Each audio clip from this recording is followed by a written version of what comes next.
You're listening to Kissinger's Century here on BBC World Service. In his 100th year, Henry Kissinger is still thinking and writing about the state of the world. No one alive has spent longer as a diplomatic go-between and fixer. Before he was the engineer of Richard Nixon's foreign policy in the White House, and ever since. The refugee from Nazi Germany became a Harvard academic, then the negotiator in Vietnam and the Middle East with China and Russia, whose interpretation of realpolitik brought him fame and power and a horde of fierce critics. This is James Naughtie, and I went to Kissinger's home in New England to talk about his new book, Leadership, and his life. There was only one way to begin.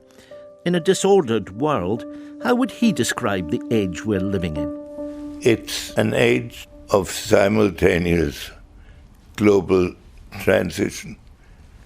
Upheaval in some parts, evolution in others, but none of the institutions very stable, and all of them in the process, international and many national, moving towards a yet unachieved destination. That must mean that it is not just because of the fissure that runs through Ukraine, but for other reasons too, a dangerous time. Yes, because even say in the Ukraine, different participants evaluate the importance of specific decisions unequally.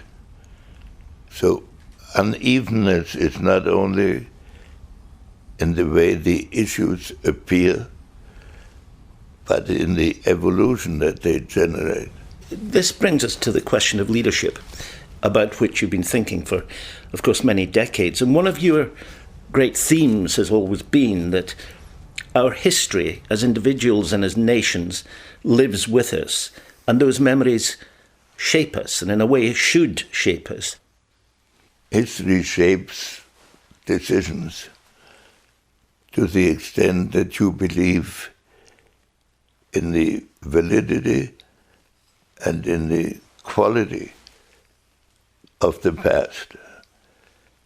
If the whole social effort revolves around the question how to overcome the past, the possibility of creative leadership towards the rest of the world becomes sharply constrained. Kissinger's own past extends back to the destruction of Europe in war. Growing up in Germany, he was a witness to the Nazi era and the events that shaped his ideas about the world. The student whose PhD thesis was on the reordering of power in Europe after Napoleon still wrestles with that theme today. I took him back to his youth. When you say I lived in Germany, and I did, but as a member of a discriminated minority.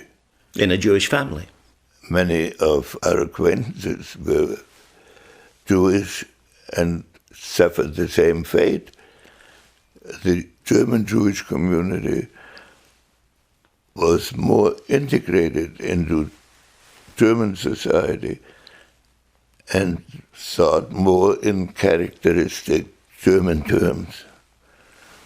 So that then to be suddenly expelled and indeed lose civil rights, not being able to allowed to associate with Germans. I was 9 years old when Hitler came to power, and I remember somebody bringing a note into a teacher, and he announced that Hitler was now Chancellor.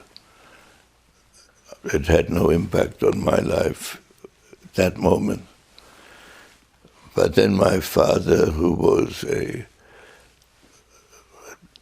title Studienrat at the gymnasium, lost that job within weeks. And it wasn't the job so much as the status. That's how I lived in Germany. So my formation in the good experiences I had in Germany were during and after the war. And you dismantled a Gestapo cell. You were decorated for it. Yes. My division, the 84th Infantry Division, took over the city of Hanover. We were supposed to contribute to establishing order. So I was looking for people in the German population experienced in police work. And somebody came into my office, and I said, "What's your experience?" He said, "Staatspolizei." And as a joke, I said, "Geheime Staatspolizei."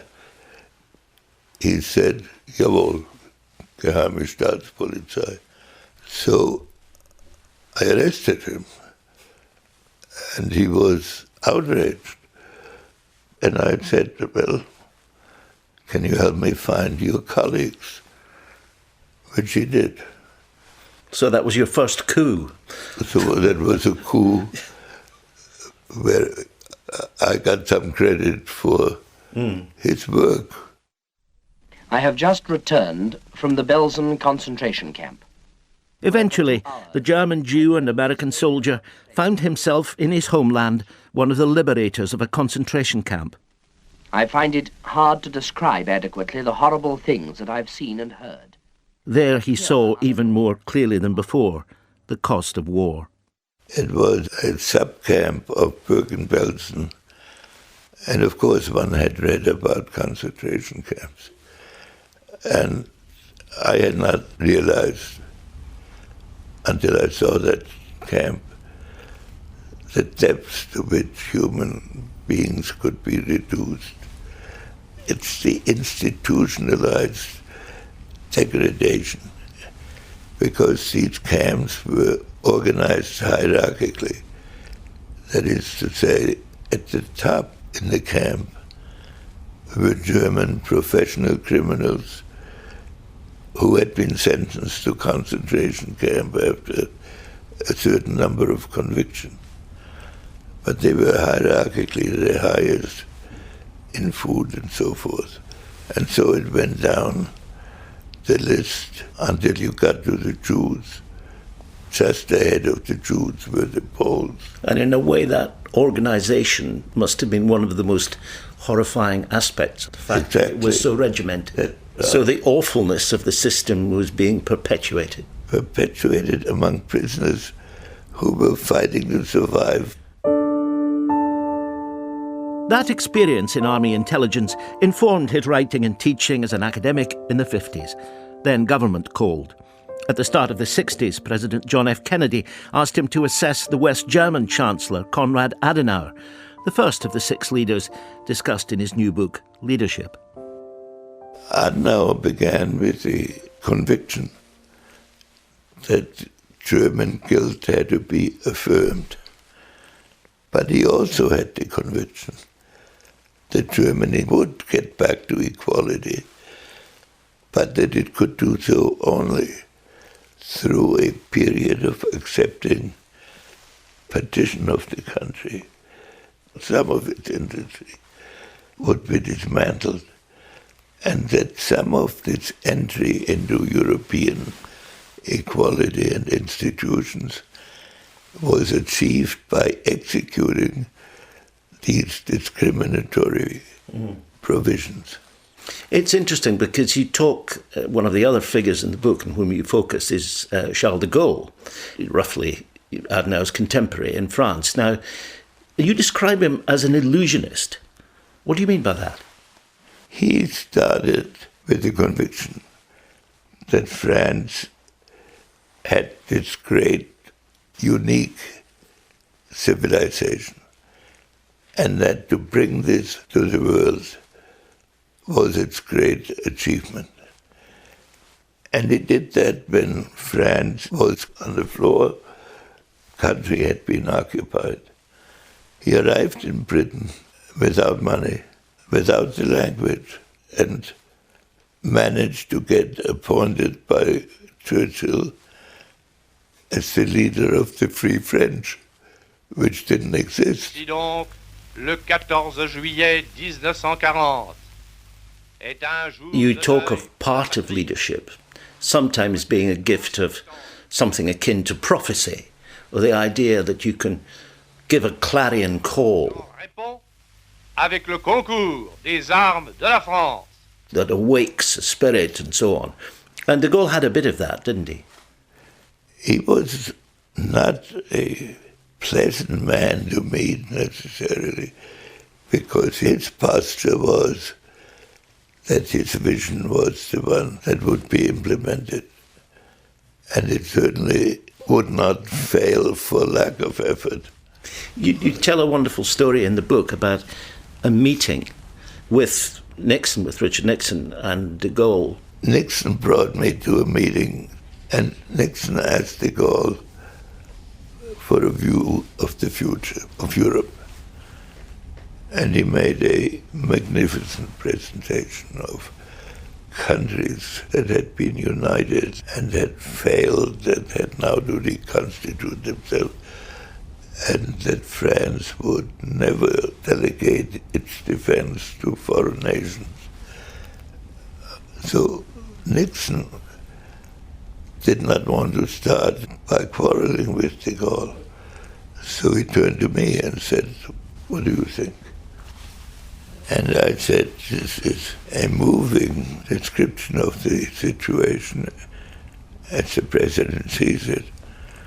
But how is he going to deal with Germany in the Europe that he has described?"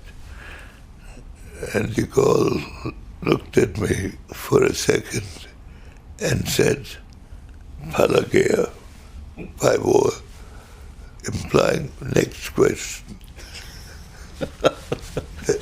That's all that needs to be said. He was not going to elaborate on that. You're listening to Kissinger's Century on BBC World Service. In France with Nixon, the president with whom he forged a powerful relationship as National Security Advisor and then Secretary of State. Nixon was elected in 1968 with the United States fighting a war in Vietnam that divided Americans at home and became the beacon for protest among the young across the Western world. It had to end. Nixon needed a foreign policy fixer, and he summoned Kissinger. I thought this would be an informational meeting. We spent 2 hours talking about international affairs without him saying anything about any position. Then a week later I received a phone call and John Mitchell said, "Well, are you going to take the job or not?" And I said, "What job?" And I heard him mutter something that sounded like, "Oh my God, he screwed it up again." And the reason is Nixon had a fundamental fear of being rejected. On the other hand, he was perfectly able and always willing to take the tough decision as long as he didn't have to overrule somebody face to face. So what I'm describing is not weakness. It is a conflict, a permanent conflict. Nixon's character was one of the most puzzling pictures of leadership Kissinger would ever see. It produced surprises. The only answer to communism is a massive offensive for freedom.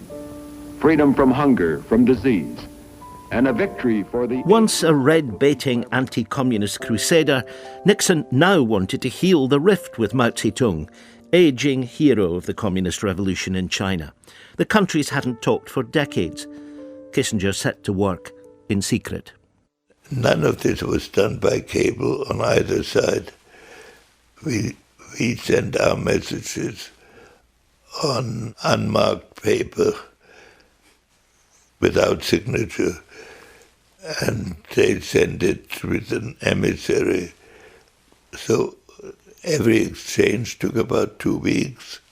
It was like 19th century. They were all procedural, all these exchanges. We stayed away from getting into a deadlock on substance. So the first Chinese message was that they would be prepared to talk about the return of Taiwan. We replied, we are prepared to talk about an agenda in which each side could raise whatever subject it considered most important.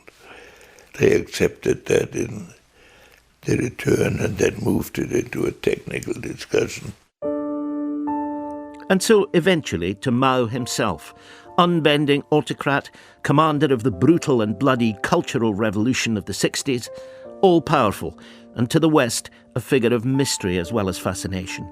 Kissinger had to try to understand him. Undoubtedly, a man who mastered such an agenda and who had the brutality to inflict whatever sacrifices were necessary was a complex person. I had 5 meetings with him altogether, and unlike almost any other leader, he always, in meetings with me, began with a question. And then he would ask needling additional questions in response. The complexity of that leadership must have opened new vistas for you. At first, he was primarily interested, exclusively interested, in lining us and China up vis-a-vis the Soviet Union. And he'd give me fatherly advice how to keep Japan in that combination. As time went on, he wanted us in an open alliance, while my view, of course, Nixon's view was that we should always be closer to China and Russia than they were to each other. That's a consistent theme which persists in your mind to today, doesn't it? Yes. The overture to China was in itself revolutionary. But for Kissinger and Nixon, this wasn't an idealistic rewriting of history, rather an engagement with the world as it was, realpolitik. Dealing with China would continue to be controversial, whether after the massacre in Tiananmen Square in the 1980s, or today, with the Uyghur minority facing persecution. Kissinger's long-time approach has many critics, but that's who he is. In the model of foreign policy that we were attempting to pursue, we did not tie it to the vision that we would convert 1 billion people to a different philosophy. So we had no illusions of overthrowing Mao, and for the foreseeable future, we were dealing with a communist system. I really believe that we face that problem today, not just with China, but with the world. What is it we're trying to achieve? The conversion of a society to a different view, which is of course desirable, but if it is the main exercise of your diplomacy, you lose contact with other realities, and you have no great criteria by which to apply it. For somebody with my background, of course democracy is superior to dictatorship. I've lived in a dictatorship. But for a statesman, his obligation is to move his society to a world less prone to catastrophe, more capable of achieving common objectives. The expedition to China was high drama. The Middle East was a long and difficult slog. The Six-Day War in 1967 had pitched Israel against the Arab world, and the region was sunk in ugly hostility. Then in 1973, Egypt launched a surprise offensive in the war called Yom Kippur, because the attack came on that Jewish holy day. Like Winston Churchill, President Anwar Sadat has only been acclaimed by his people as a great leader since he became a war leader, and the first Arab in 25 years to force the Israelis to retreat in battle. Yet from his book, it's clear that Anwar Sadat of Egypt is one of the leaders whom Kissinger most admires. Why? He started the Yom Kippur War, which no Western observer believed at the time the Egyptians were capable of doing.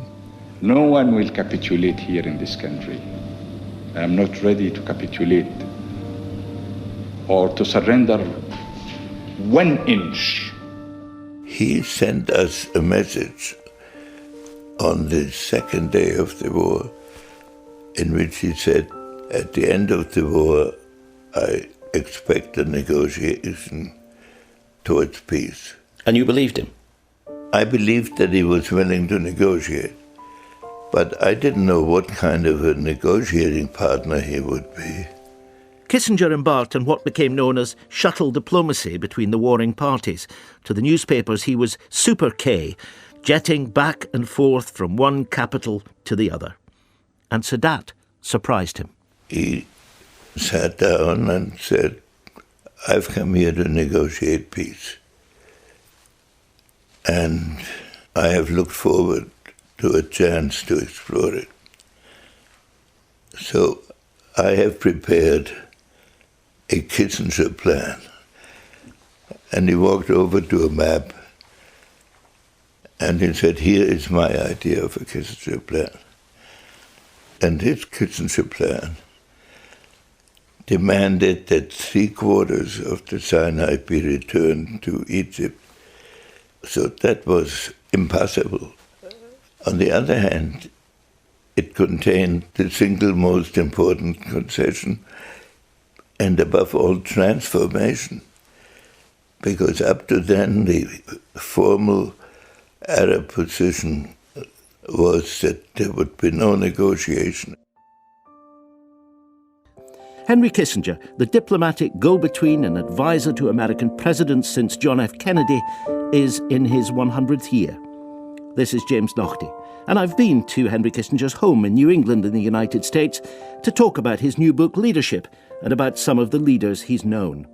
Despite winning the Nobel Prize for reaching a peace agreement, the most controversial part of his career was over the American war in Vietnam and the extension of the conflict into neighbouring Cambodia.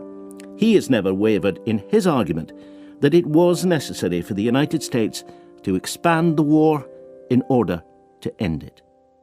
The war in Vietnam presented itself to Nixon as 500,000 American troops already being in place and 50,000 in the pipeline when he became president, with 30,000 casualties having already been suffered. And the debate in America had become so embittered that President Johnson couldn't appear in public except on military bases. A significant part of the American elite had become convinced that a defeat was better for the American soul than a continuation of the war. One of the consequences of that was, of course, that the administration felt it couldn't tell Congress about what was going on across the border in Cambodia and Laos. Do you regret that now? That was a mistake. They should have been told. The reaction would have been the same. It was naive to believe that you could conduct a clandestine military operation. The other thing that people always throw at you is the Chilean coup in 1973. Do you regret anything about that? You know, the American engineering effectively of a coup to remove a government which you didn't like? It's always important to remember the context Allende had come to power through a peculiarity in the Constitution, where the party with the largest number of votes, even if it was an overall minority, would be gaining office. But there was an interval between the election and the time that the Congress would act, in which the Chilean parliament would choose the president. So we were trying to influence that election, which American administrations had done periodically. That was not an invention of Nixon. The coup occurred 4 years later. We were not involved in the coup directly. But there was indirect American involvement. You say nothing direct, but... Yeah, but we were not in the coup period itself. We did not deplore Allende's overthrow. We were very satisfied with it. And we supported Pinochet after he had established himself. It was an authoritarian state with a different kind of name about it. No question, authoritarian state. Chile, Vietnam, the Middle East, and in the middle of it all, Nixon. The president who, as Kissinger puts it, spent his life in a heroic struggle with himself. By 1973, early in his second term, his dark side, the dirty political fighter obsessed with his enemies, had plunged him into Watergate. This third-rate burglary, as the White House called it, mushroomed into a scandal about secrecy, law-breaking and the abuse of power. And it was to Kissinger, as Secretary of State, that Nixon eventually had to write his formal letter of resignation, the only such letter ever written. I shall resign the presidency effective at noon tomorrow. Vice President Ford will be sworn in as president at that hour in this office. Inside the White House, Kissinger had watched a presidency come apart. I saw Nixon every day while he was going through this.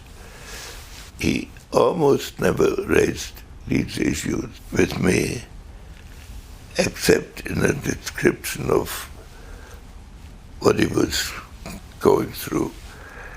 You have to remember, here is this man from an unlikely background, raising himself with fantastic willpower against his own predilections to eminence. Finally on this, I just want to ask you, how did your relationship with him and your view of him develop after he left office in 1974? I do not say he was a likable person in the normal sense, because he was always defending himself, protecting himself. But over the years, I developed a feeling of warmth for him. And as I look back on his presidency, he taught or tried to teach America an important lesson, namely that one cannot construct international relations like personal relations, because one is dealing with the destiny of societies, and that unfolds over a long period.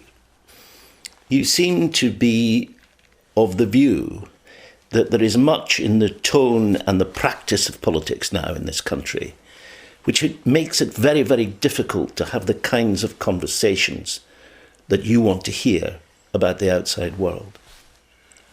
Yes, this is one current in American thinking. There's another current which is militarily missionary, and great things have been achieved by that attitude.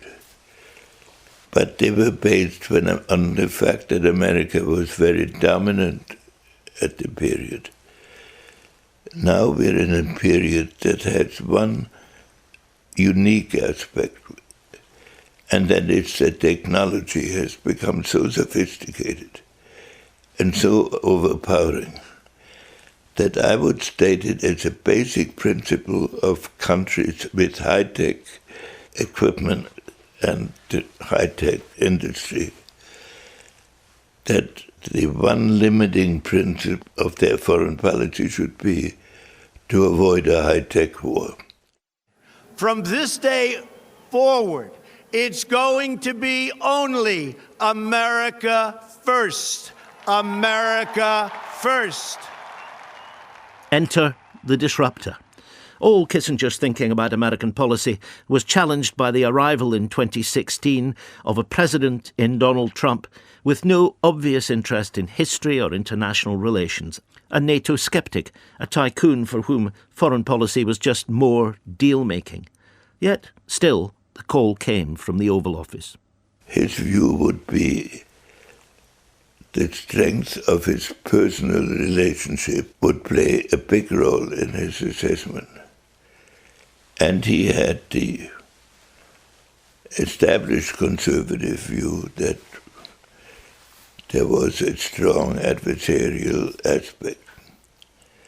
My view would have been that personal relations, while somewhat important, cannot be decisive, because human life is shorter than the life of societies, and that therefore Russia needed to be resisted where it threatened the international system or where it threatened our national interests.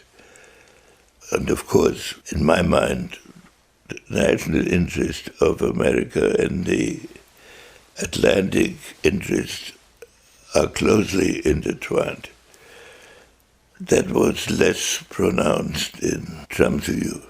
It brings us to Putin himself. You've known him for a long time. I met Putin when he was deputy mayor of St. Petersburg.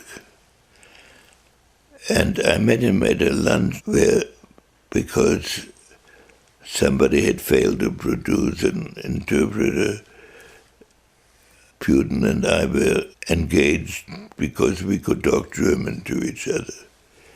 What do you make of him?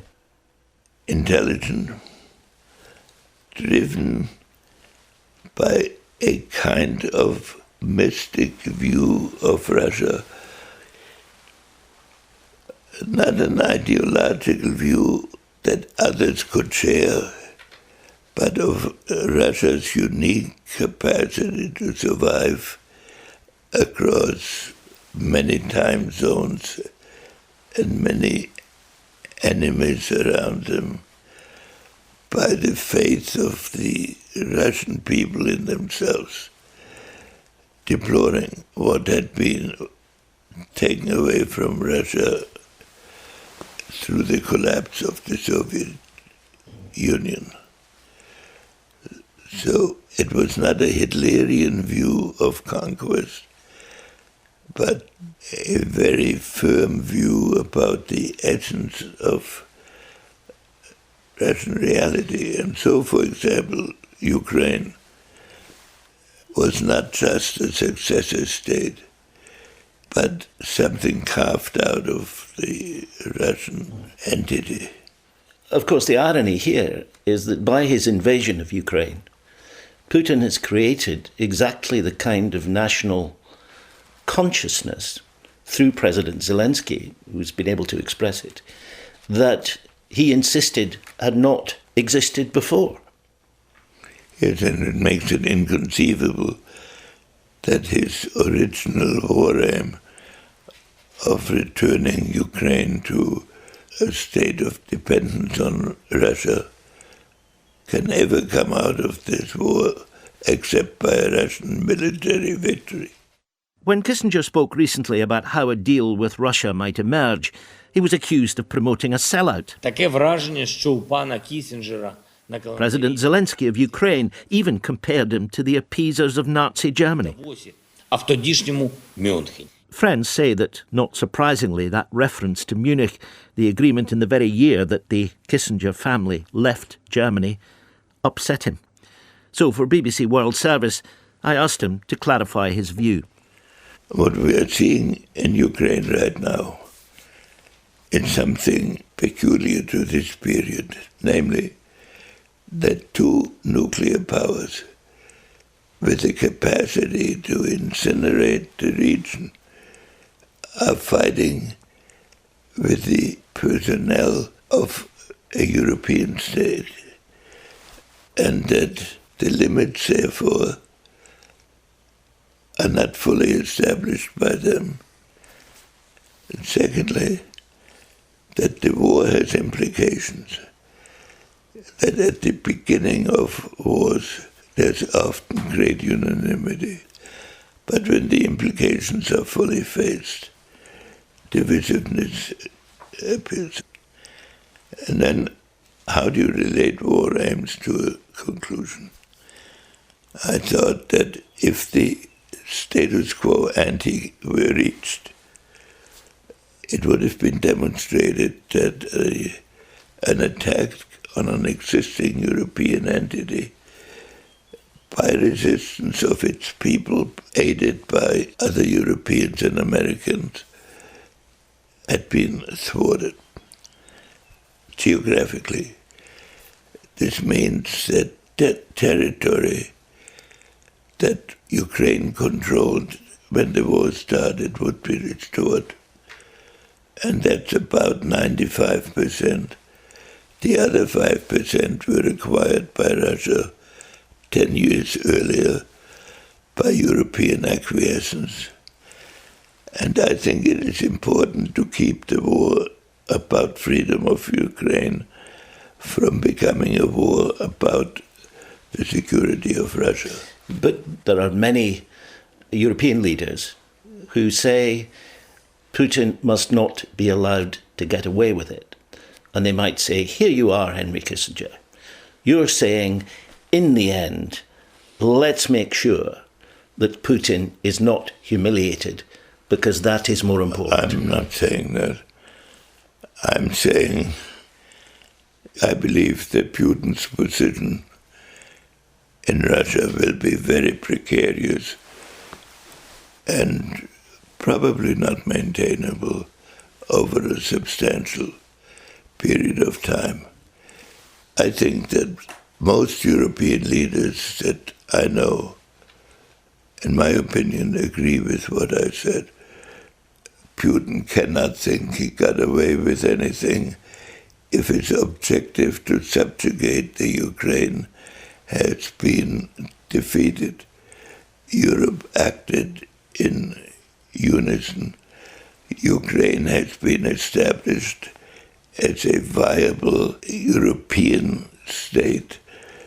Northern Europe has been unified inside NATO, and the argument about whether Ukraine should be part of NATO has been practically resolved because there's no way of going back to that position.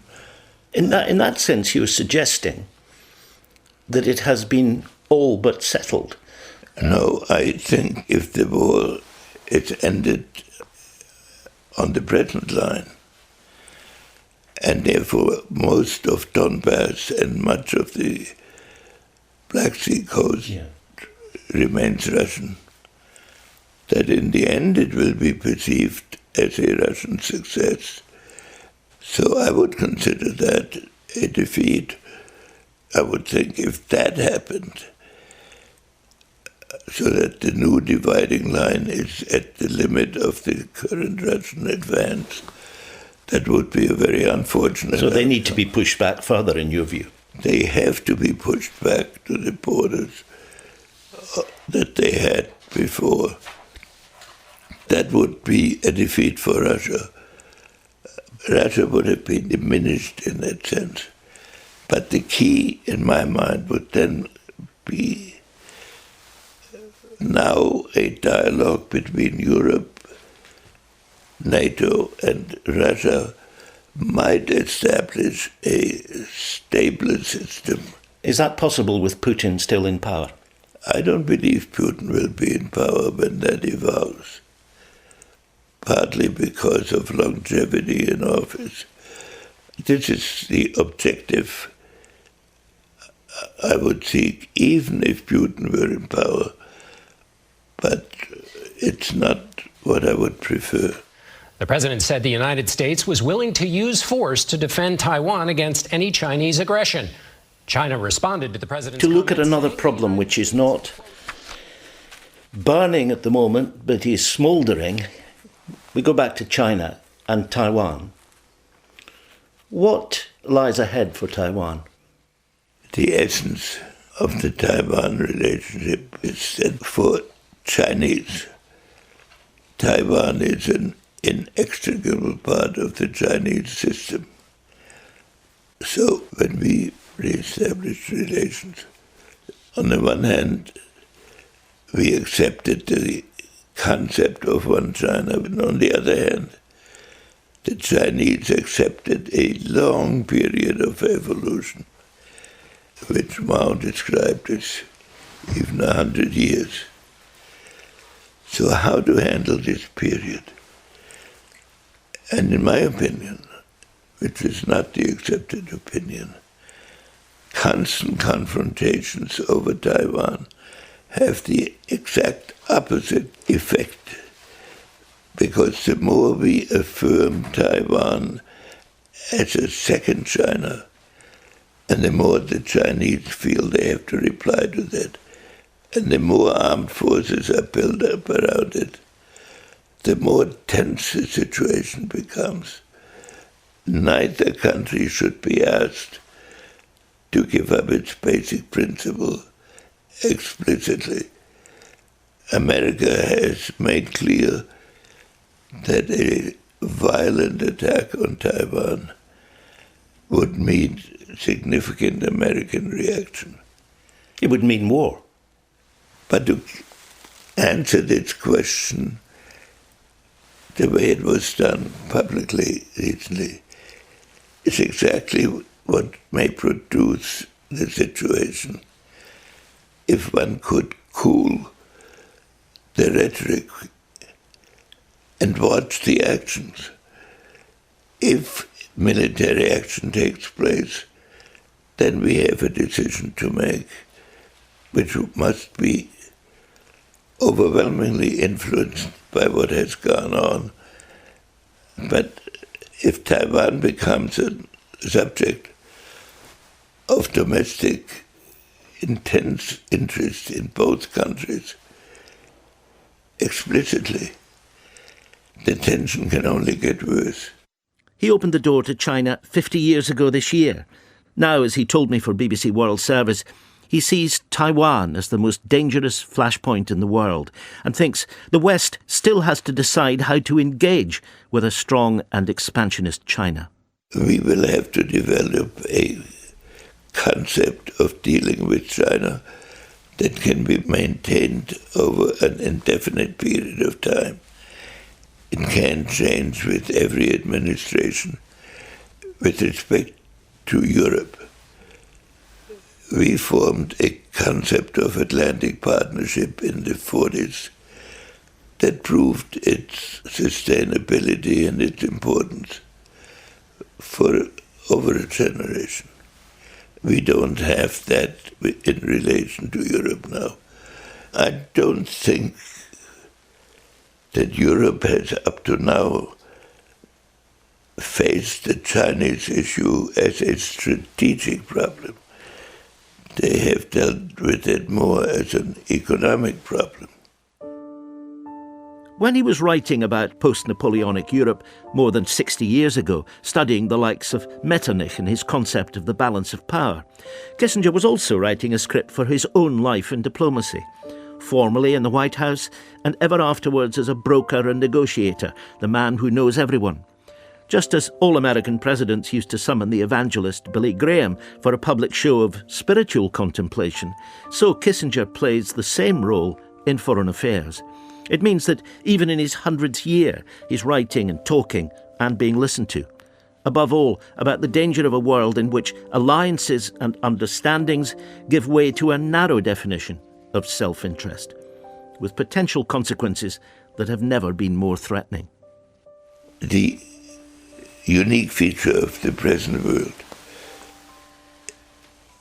is that the confrontational aspect of international affairs, which is prerequisite to the ability to do anything else, has become inconceivably dangerous and in some respects out of control even of leaders.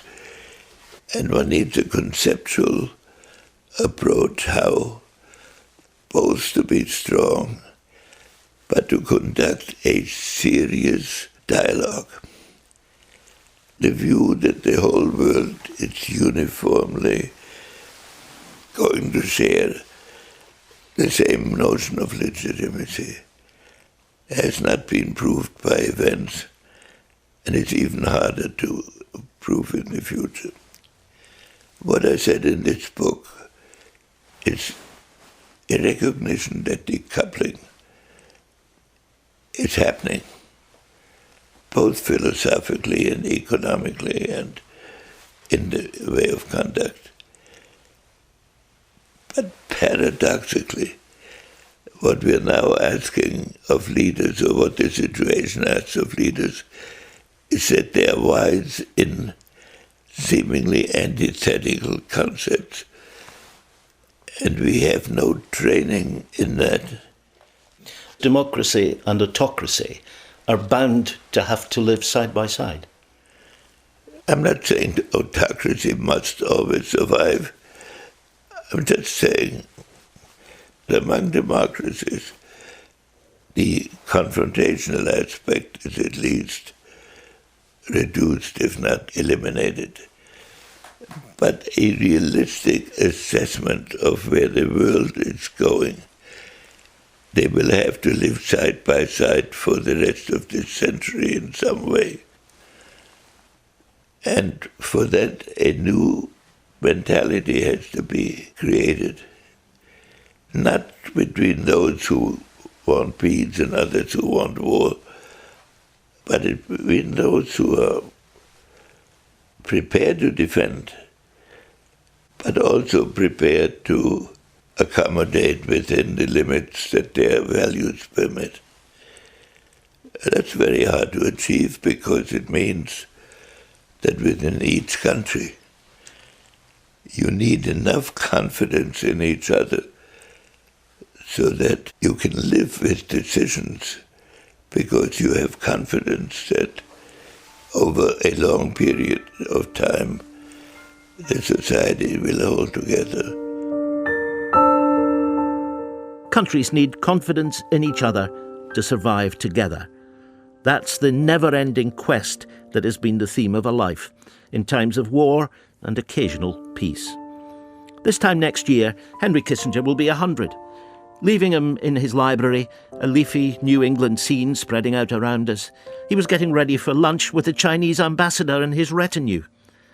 A diplomat to the end. Thank you for listening to Kissinger's Century here on BBC World Service, presented by me, James Naughtie, and produced by Giles Edwards. Now, future errors will be eradicated. Defeats will become victories. You have changed the future of the universe, Doctor. I have betrayed the future. Davros, for the last time, consider what you're doing. Stop the development of the Daleks. Impossible. It is beyond my control. The workshops are already fully automated to produce the Dalek machines. It's not the machines. It's the minds of the creatures inside them. Minds that you created. They are totally evil. Evil? No! No, I will not accept that. They are conditioned simply to survive. They can survive only by becoming the dominant species. When all other life forms are suppressed, when the Daleks are the supreme rulers of the universe, then you will have peace. Wars will end. They are the power not of evil, but of good. Davros, if you had created a virus in your laboratory, Something contagious and infectious that killed on contact. A virus that would destroy all other forms of life. Would you allow its use? It is an interesting conjecture. Would you do it? The only living thing. A microscopic organism. Reigning supreme. A fascinating idea. But would you do it? Yes. Yes. To hold in my hand a capsule that contains such power. To know that life and death on such a scale was my choice. To know that the tiny pressure on my thumb, enough to break the glass, would end everything. Yes. I would do it. That power would set me up above the gods. And through the Daleks, I shall have that power!